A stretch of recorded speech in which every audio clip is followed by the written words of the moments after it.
A bizarre murder occurred on a rainy night. The victim was a beautiful 32-year-old woman. Her clothes were brutally torn, and the clasp of her cheap bra was even found tossed out the window. It was clear she had fiercely resisted before death. She had multiple stab wounds on her abdomen. Their shape suggested the weapon was the pair of scissors from her own home. The scene strongly indicated a rape and murder at her residence, yet dozens of fingerprints were collected inside the house. By the time the police arrived, the crime scene had been completely disturbed by a large, curious crowd. Several young people were even holding up their phones, snapping photos, completely destroying any footprints or other forensic evidence.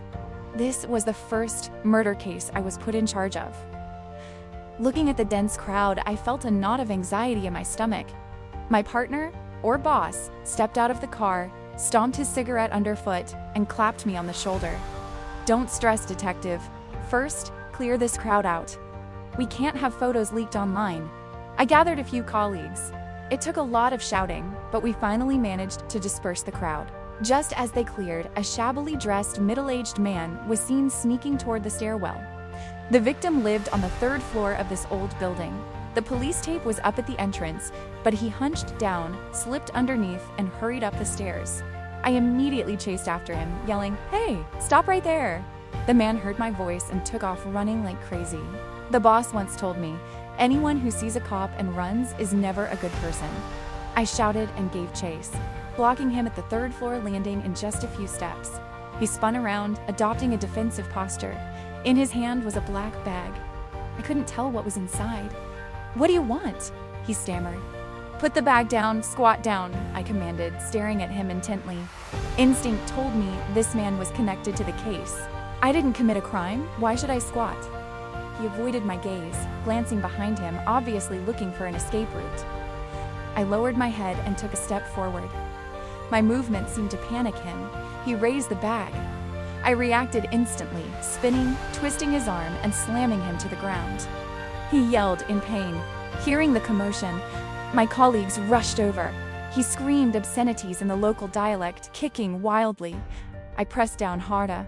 He cried out again, then went silent. "Boss!" I called. He stepped out of the victim's apartment. "Let him go. He's a suspect." He trespassed on the scene and ran when he saw me.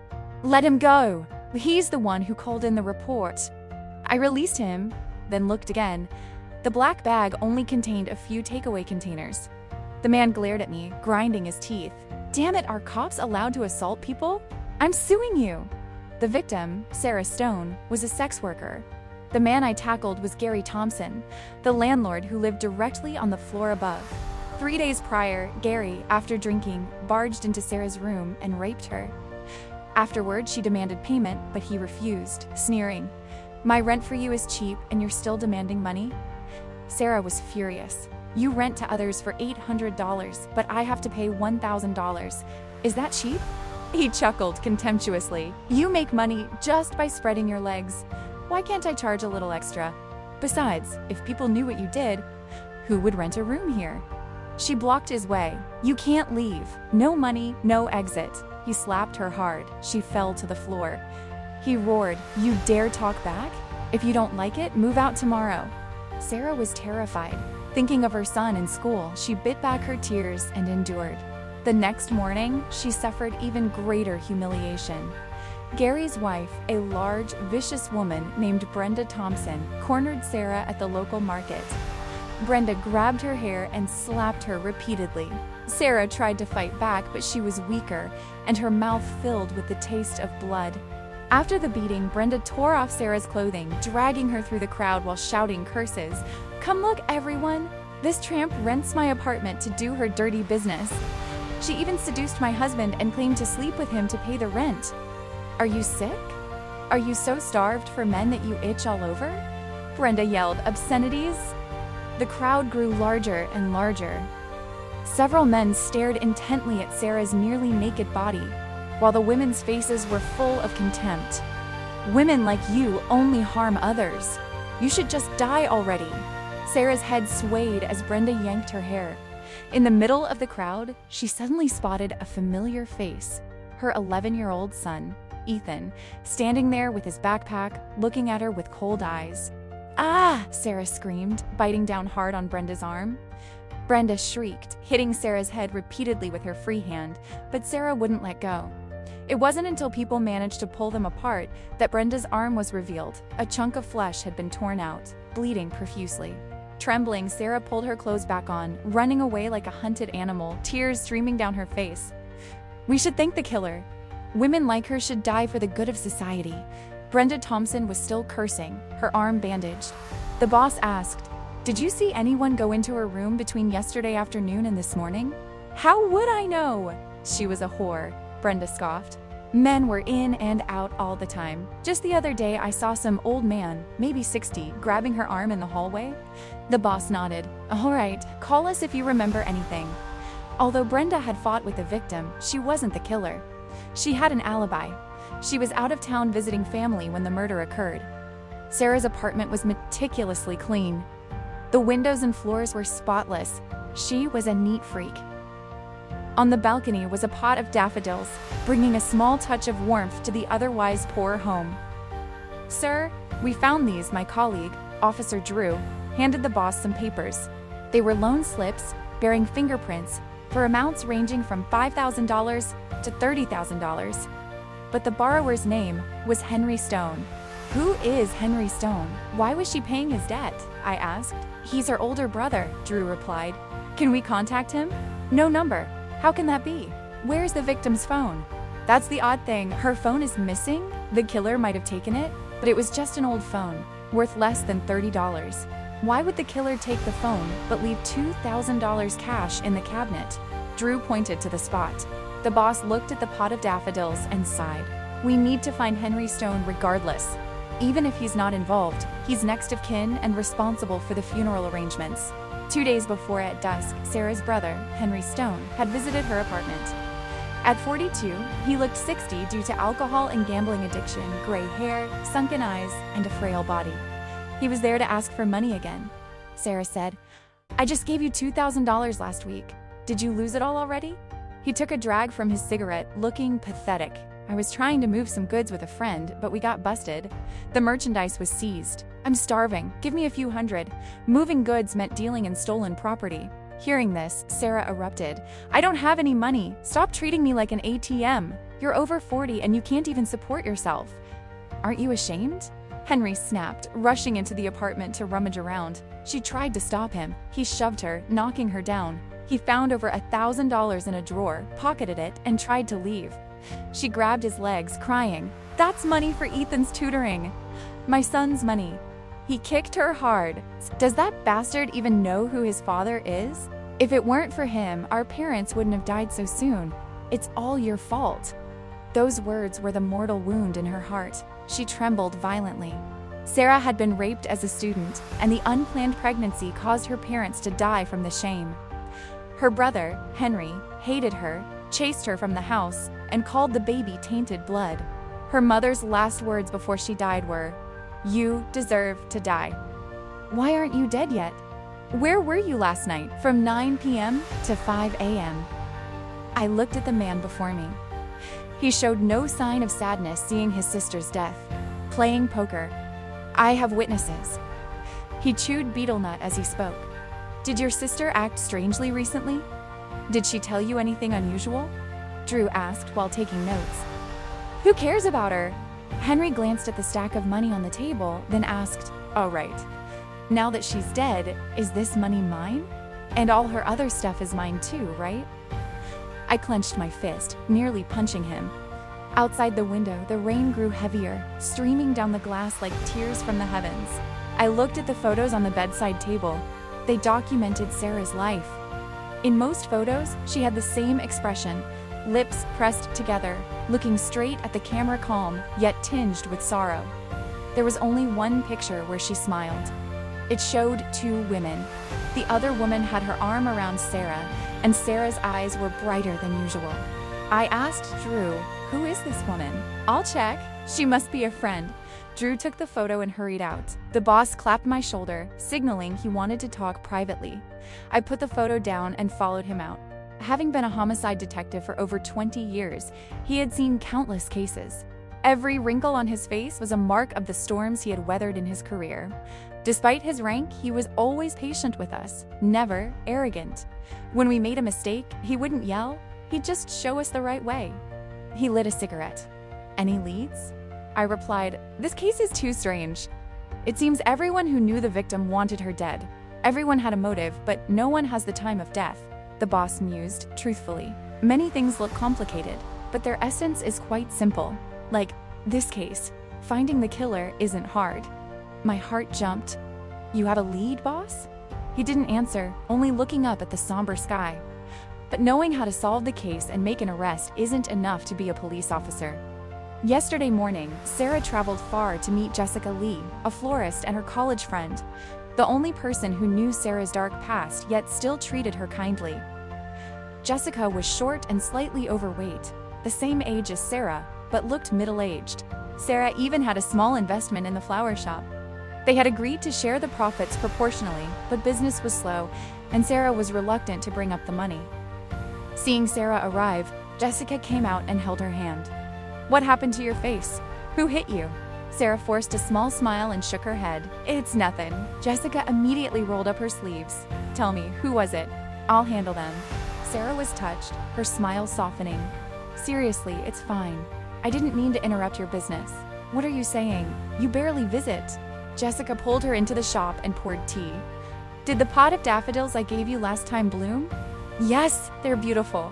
Next time, find a bigger place, and I'll help you plant more flowers, make a small garden for your son, Jessica." Sarah blushed, wanting to speak, but hesitating. Jessica noticed her discomfort and sat down next to her. "What's wrong? Is something up? Can you do me a favor? Could you lend me $5,000? "If it's difficult, never mind." Sarah spoke softly, afraid of damaging the friendship she cherished most. Jessica paused, then walked into the back room. Sarah's heart pounded. She began to regret it. It's hard for her to run a shop. Why did I ask that? She sat, trembling, waiting. A moment later, Jessica returned, holding a wad of cash. She smiled and put it into Sarah's bag. "I only have a little over $2,000 here right now. Take it for now, and I'll figure out the rest. It's okay. I'll borrow the rest from someone else. Thank you. I'll pay you back soon." Leaving the flower shop, Sarah felt lighter. A ray of sunlight cut through the gray clouds and shone on her bruised face. Even that weak light was enough to make her feel life still held hope. But at the bus stop, she realized she had left her phone in the shop. She smiled bitterly and turned back. Just as she was about to push the door open, she heard Jessica talking to her employee. "That slut had the nerve to ask me for $5,000. Who does she think I am? Does she think we're ride-or-die best friends?" Jessica's voice was sharp. "Boss, are you close to her?" the employee asked. "College friend. She had an illegitimate baby and dropped out. I ran into her on the street later. I was opening the shop and casually asked if she wanted to invest. I never expected her to rush in $50,000. She even called me a good friend and said any profit sharing was fine. I thought, she's such an idiot. All I had to do was pretend to be close. Sending her a few small gifts every now and then makes her tear up. It's disgusting. What kind of job does she do? She's a hooker."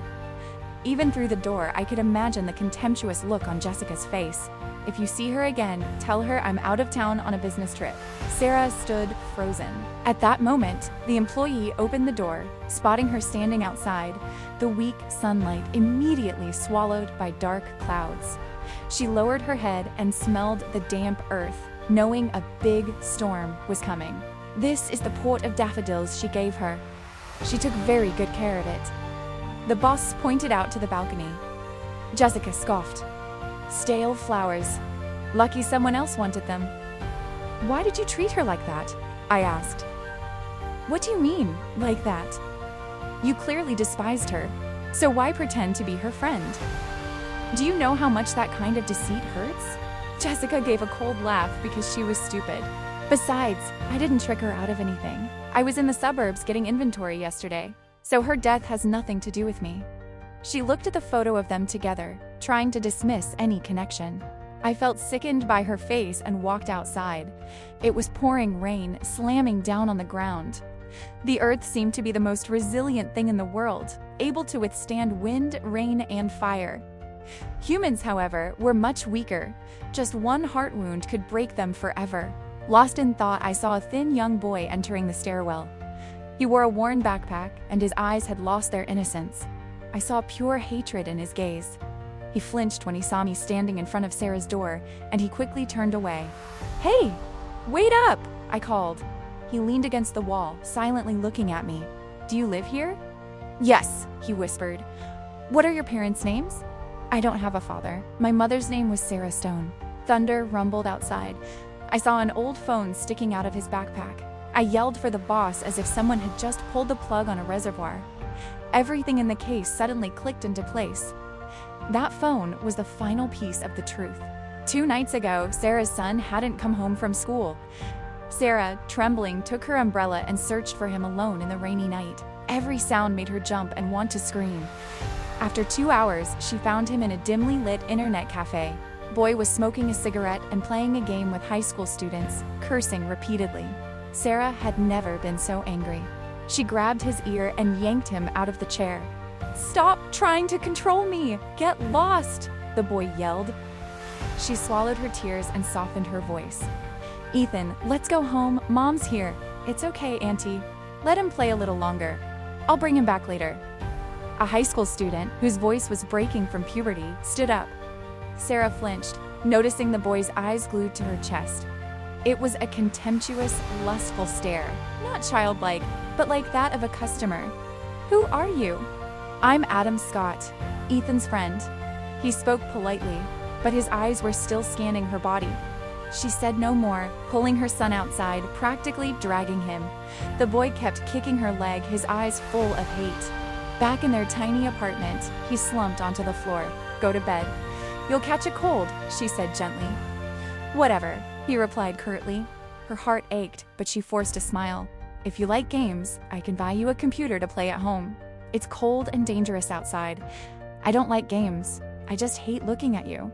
Sarah pursed her lips, trying to hold back tears. "Everything I do is for you, son. You'll understand when you're older." The boy looked up, his eyes bloodshot. "Do you know what my friends call me?" He suddenly lifted his head, grinding his teeth. "They call me a disgrace. Everyone at school knows you're a hooker. Nobody talks to me. Do you know how they bully me? They shove my head in the toilet. The teachers ignore it and even make me apologize. It's all because of you." Sarah stood stunned. She never imagined her son's silence came from this. "If you truly love me, you should just die." He pulled an old blanket onto the floor, turned his back to her, and said nothing more. A new computer cost about $800. Early the next morning, Sarah rushed to the city center to borrow money from Jessica, unaware that the best friend in her heart also despised her. The light rain was the only thing that helped conceal her tears. She sat in her apartment all day, still dazed into the evening. Her son hadn't returned. She put on her coat to go look for him when there was a knock at the door.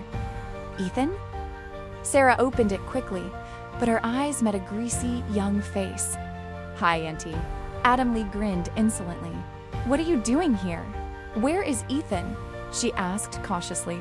"What do you think? Visiting? For your services, of course." He pulled out $100. "Ethan told me your price. I wouldn't cheat you, Auntie." Sarah trembled, her mind reeling. She pushed the boy out with all her strength, crying and screaming, "Get out! Get out now!" But Adam slammed the door shut and lunged at her. Though smaller, he had terrifying strength. He tore her clothes, slapped her hard, and violently snapped her bra strap, sending the clasp flying out the window. He laughed maniacally. "You're still pretending to be innocent, aren't you? If you want money, spread your legs. Your son told me you're a slut. I need to see if it's true." Images flashed through Sarah's mind like a broken reel. The stinking dumpster, the icy look in her mother's eyes before she died, her brother's villainous face, her son's look of resentment. "Ah!" She grabbed the pair of scissors from under the bed and aimed straight at the boy's chest.